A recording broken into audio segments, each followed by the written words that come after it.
Of Union Health Minister Dr. Harshvardhan on COVID-19 pandemic response via video conference says the country's recovery rate is more than 58% with only 3% mortality rate.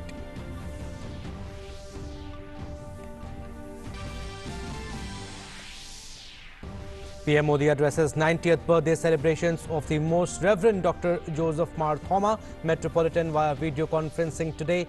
PM calls for Atmanirbhar Bharat to ensure economic strength and prosperity in the country.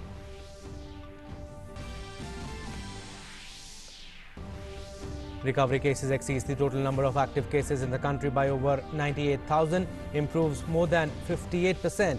Number of active cases more than 1,97,000 with 15,685 fatalities. Worldwide cases surpass 97.64 lakh.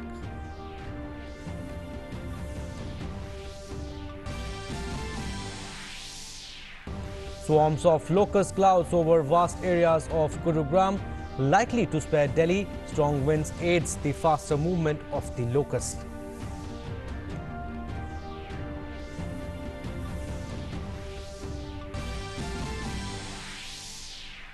President promulgates Banking Regulation Amendment Ordinance 2020 to ensure better management and sound regulation of cooperative banks, facilitates making of reconstruction amalgamation scheme in the interest of banking sector. Indian Navy inducts DRDO developed Marich, an advanced anti-torpedo decoy system capable of being fired from all frontline warships. Indian Navy received a major boost and the country's resolve to become Atmanirbhar in niche technology.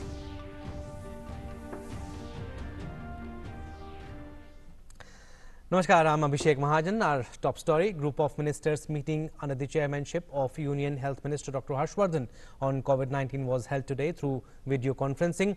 At the meeting, Dr. Harshvardhan stressed that COVID recovery rate is more than 58%, while the mortality rate of the country is 3% and the doubling rate is 18 days. He added that 80% of both total cases and deaths are being registered from 8 states. External Affairs Minister S. Jaishankar, Civil Aviation Minister Hardeep Singh Puri, Minister of State for Home Affairs Nityanand Rai, besides other union ministers, attended the meeting. In the meeting, the GOM was briefed about the latest status response and management of COVID-19 in the country. A brief snapshot was also presented to the GOM, highlighting the comparative position of India vis-a-vis other countries in similar stage of easing lockdown. Recovery rate 58% से भी ऊपर हो गया है और लगभग 5 लाख के करीब जो अब तक कोविड से भारत में मरीज़ प्रभावित हुए हैं, इसमें से लगभग 3 लाख मरीज़ ठीक होकर घर वापस चले गए हैं और जो बचे हुए मरीज़ हैं उनमें से भी अधिकांश रोड टू रिकवरी पर है। आने वाले समय में वो घर वापस लौटेंगे। हमारा सारे दुनिया में अभी भी जो मोर्टालिटी फैटालिटी रेट है वो 3% के करीब है, जो सबसे कम है। हमारा जो ये लॉकडाउन के पहले जो डबलिंग रेट 3 दिन के करीब था, आज वो डबलिंग रेट 19 दिन के आसपास है। 85% हमारे देश में जो मरीज़ हैं वो 8 स्टेट्स से हैं और इसी प्रकार से जो अभी तक जो दुर्भाग्यपूर्ण मौतें हुई हैं उसका भी 87% वो हमारा इन्हीं 8 स्टेट्स में है। Absolutely, Dr. Harshvardhan chaired the GOM meeting. Moving on, the centre has been supporting states and the union territories in their endeavours for combating the COVID-19 outbreak. The central government has extended substantial support to Delhi government for containment and management of the COVID-19. So, Ministry of Health and Family Welfare has informed that the ICMR has supplied diagnostic material for carrying out 4.7 lakh RT-PCR tests to the 12 functional labs in Delhi till date. It has also provided 1.57 lakh RNA extraction kits essential for carrying out the test and 2.84 lakh VTMs, which is viral transport medium, and swabs for collection of COVID-19 samples. And looking at the sudden surge of cases, ICMR has approved antigen-based rapid tests and supplied 50,000 such antigen rapid test kits to Delhi government for supporting COVID-19 containment efforts. ICMR has provided all these kits free of cost to Delhi.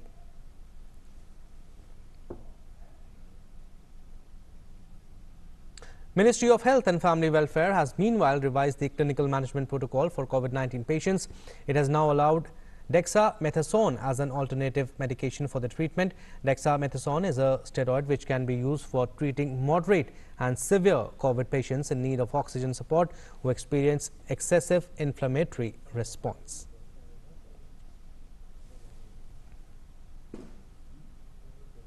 And further, to adopt a comprehensive policy for Delhi, the government has started conducting random serological tests of 20,000 people. The survey will be conducted till July 10th. Serological survey is being conducted in all districts of Delhi, in which sample testing is being conducted spanning all sections and ages. The survey will help in comprehensive assessment of the spread of infection and will help draw up a comprehensive strategy. A sero survey involves testing of blood serum from a group of individuals, and it is a community-based sero survey to estimate the prevalence of COVID-19 infection in the population. The survey was started by ICMR during May in collaboration with the Ministry of Health and Family Welfare, National Center for Disease Control, State Health Departments, and also WHO. Well, shifting focus now, Prime Minister Narendra Modi today said that the government has addressed issues relating to the economy by taking both people-friendly and growth-friendly decisions. He said this while addressing the 90th birthday celebrations of the Most Reverend Dr. Joseph Marthoma Metropolitan via video conferencing. The Prime Minister also called for self-reliant India to ensure economic strength and prosperity in the country. The government of India has addressed both short-term and long-term issues relating to the economy. From the sea to space, from the farms to the factories, people-friendly and growth-friendly decisions have been taken. The call for Atmanirbhar Bharat, self-reliant India, will ensure economic strength and prosperity for every Indian. PM Modi stressed that, powered by our Corona warriors, India is firmly fighting COVID-19.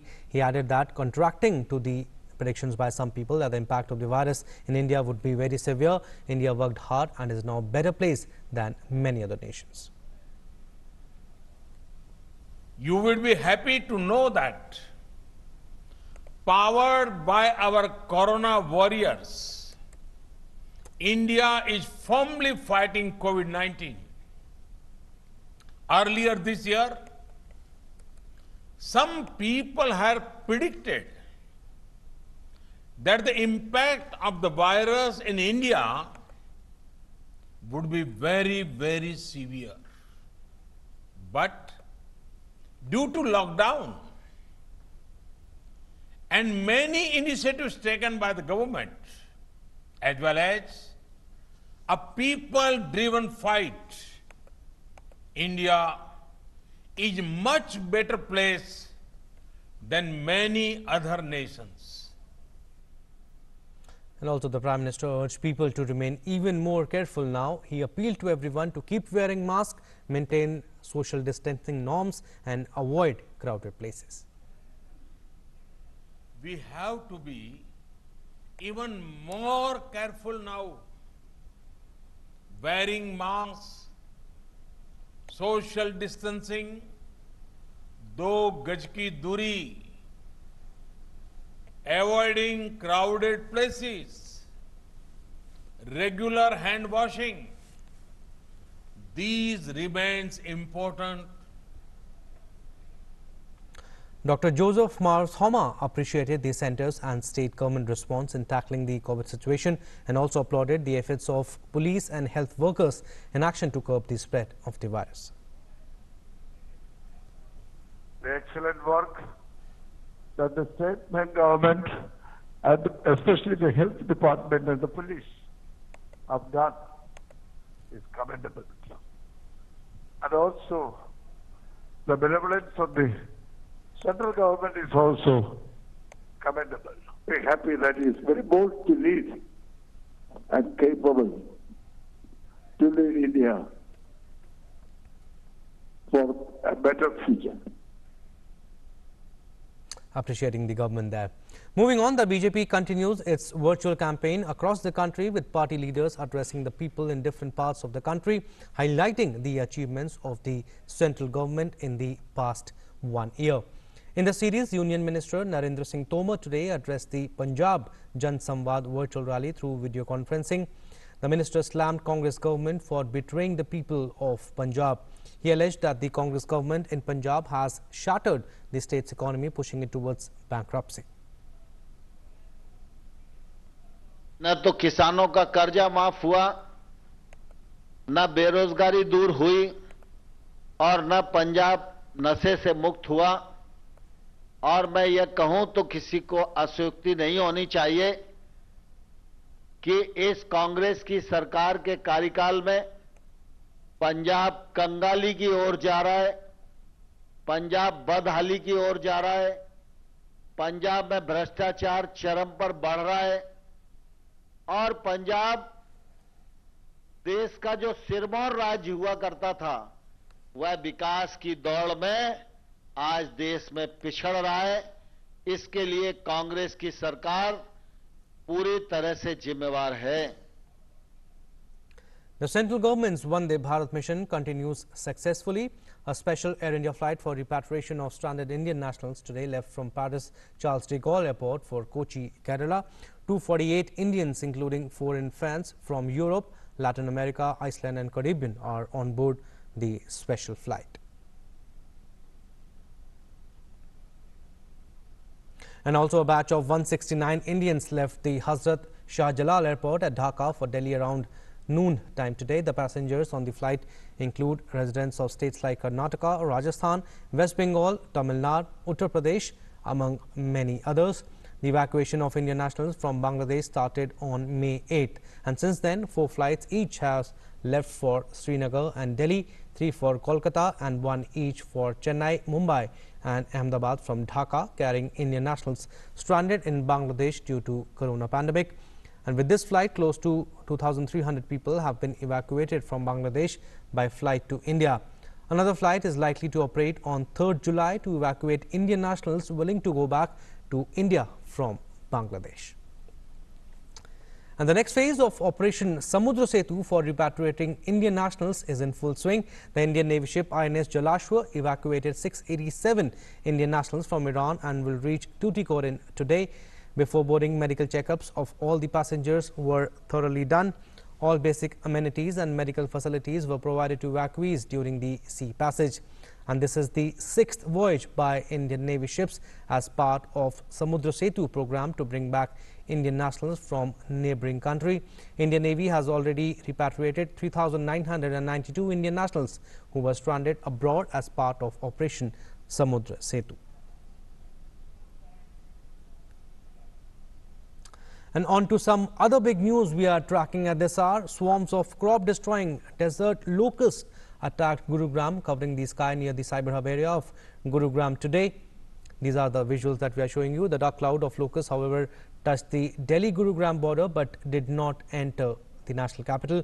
Gurugram residents kept their windows shut and farmers kept their pumps ready for insecticide spray so that they can be used when needed. Massive swarms of desert locusts have been destroying crops in many parts of western and central India, sparing into Maharashtra, Uttar Pradesh and Punjab now after Rajasthan, Gujarat, Madhya Pradesh and Haryana. The central government has set up 11 control rooms to coordinate the response. Locust Warning Organization and Agriculture Department have deployed many teams for conducting survey and locust control work. Locusts are known to have an enormous appetite. They eat plants and can wreak massive damage to crops in days if left unchecked. So be careful. Moving on, World MSME Day is being observed today. The UN General Assembly declared 27 June as MSME Day to achieve sustainable development goals and to promote innovation, creativity and sustainable work for all. This year's global theme is MSMEs, first responders to societal needs. The pandemic and lockdown restrictions uprooted the entire economy and laid to bear pre-existing structural weaknesses, particularly in MSME segment. And in India, 6.3 crore MSMEs provide employment to over 12 crore people, contribute to 45% of exports and over 30% of manufacturing value added. And due to COVID crisis, government approved further changes to the definition of micro, small and medium enterprises and rupees 20,000 crore fund to provide equity support to stressed entities in this sector. Union Minister Prasar Bharati greeted on the occasion, and in a tweet he said, and I quote, "Today MSME Day can be celebrated for the historic package announced by PM Narendra Modi government consisting of rupees 3,70,000 crore. MSME is the backbone of the Indian economy." So this is what he tweeted. Moving on, an enforcement directorate team visited senior Congress leader Amit Patel's residence in New Delhi to question him in the connection with the Sandesara case. The ED team will record his statement in Sandesara brothers PMLA case. The case pertains to probe against Sandesara brothers Chetan and Nitin and few others for alleged around rupees 15,000 crore bank fraud and money laundering by Gujarat-based firm Sterling Biotech. The ED had summoned Amit Patel for questioning in the case, but the Congress Rajya Sabha MP from Gujarat cited the COVID-19 pandemic guidelines that advise senior citizens to stay indoors.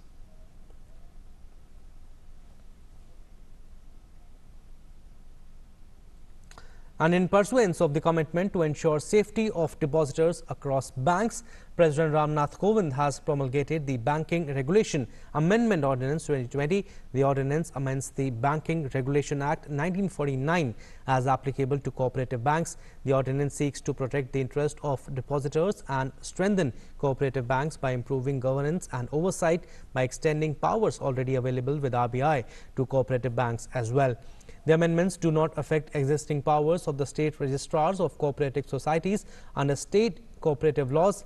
Amendments do not apply to primary agricultural credit societies or cooperative societies whose primary object and principal business is long-term finance for agricultural development.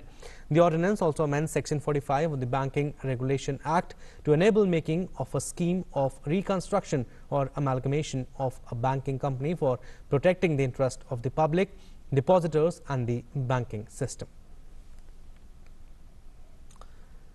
Prime Minister Narendra Modi will share his thoughts with the people in the country and abroad in his Mann Ki Baat program at 11 a.m. tomorrow. It will be the 66th episode of the monthly radio program. It will be broadcast on the entire network of AIR and Doordarshan and will also be streamed live on the YouTube channels of AIR, DD News, PMO and Information and Broadcasting Ministry. AIR will broadcast the program in regional languages immediately after the Hindi broadcast. The regional language versions will be repeated at 8 in the evening. In Poonch area of Jammu Division, security forces launched a cordon and search operation in Savjia and Lauren areas today. DSP Operation Munish Sharma told DD News that teams of army and police launched a joint search operation in Savjia area near line of control after inputs about some suspicious movement were received last night. Anti-submarine warfare capability of the Indian Navy has received a major boost with the conclusion of a contract for advanced torpedo decoy system Marich, capable of being fired from all frontline warships. Design and development of this anti-torpedo decoy system has been undertaken indigenously. DRDO Labs, Bharat Electronics Limited, a defense PSU, would undertake the production of this decoy system. The prototype of the system installed on board a nominated naval platform has successfully completed all user evaluation trials and demonstrated the features as per the naval staff qualification requirements.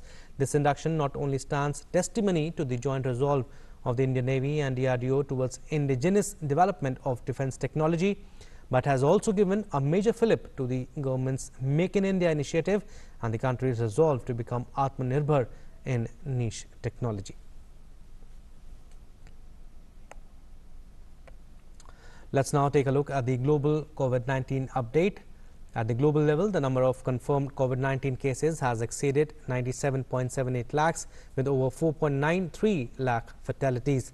The US continues to lead the world in coronavirus cases with more than 24.67 lakh cases, about 1/4 of all infections worldwide.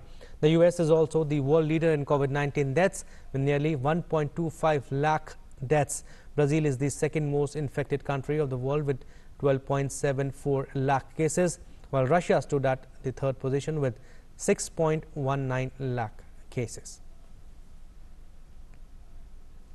And the number of COVID-19 cases in the United States topped 24 lakh as the daily new cases hit a record high in some states yesterday. The death toll increased to over 1.25 lakh. Amid the surge of new cases in U.S., the White House Coronavirus Task Force, led by Vice President Mike Pence, held its first briefing in nearly 2 months. Pence said that 16 states were experiencing increases in infections, while 34 states had recently reported stabilizing numbers of new cases. Pence said the federal government was focusing on surges in southern states and encouraged people to comply with local, state and federal guidelines to avert further spread of the virus. Meanwhile, members of the White House Coronavirus Task Force on Friday issued a warning to younger people that they could be posing a risk to older people who may be more vulnerable to the virus. It said young people may not be at the risk of serious disease, but they could infect someone who is more vulnerable.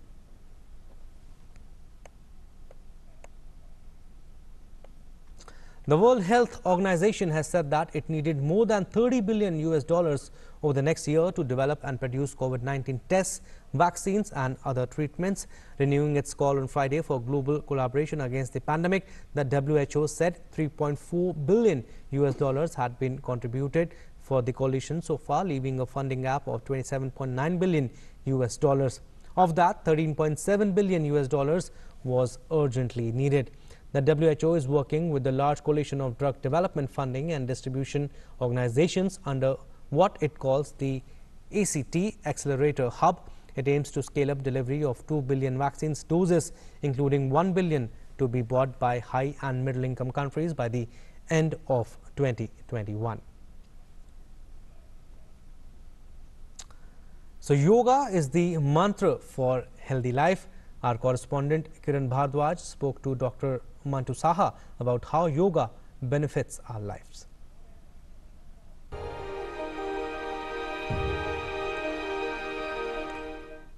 Yoga not only adds years to life, but it also adds life to years. What is the importance of yoga? To talk about this, we have Dr. Mantu Saha. Dr. Saha, how important is yoga for a healthy life? Yoga is an ancient Indian science, and also today's world, it is one of the best healthcare system exist with zero expenditure and maintaining a very beautiful body homeostasis. Dr. Saha, how does yoga benefit our health? It involves optimum activation through all this system in a very synchronized way, like central nervous system by afferent and efferent activity, then cardiovascular system, cardiorespiratory system, endocrinal system and molecular mechanism, which in turn gives a very beautiful positive feedback like decreasing stress hormones. And by giving it reduces the stress by decreasing that cortisol and epinephrine. It improves body immunity in today's context, which it gives the good immunity by increasing vitamin C, E and antioxidants, reduces anxiety and depression by increasing dopamine and gamma, improves sleep quality by serotonin, and good mood by this endorphin, and it increases brain-derived neurotropic factor, which restricts aging and improves our cognitive function, and also it improves lung function and body oxygen kinetics. Yoga has multiple benefits for our life and health, so do practice yoga regularly to be happy and healthy in life. Kiran Bhardwaj, DD News.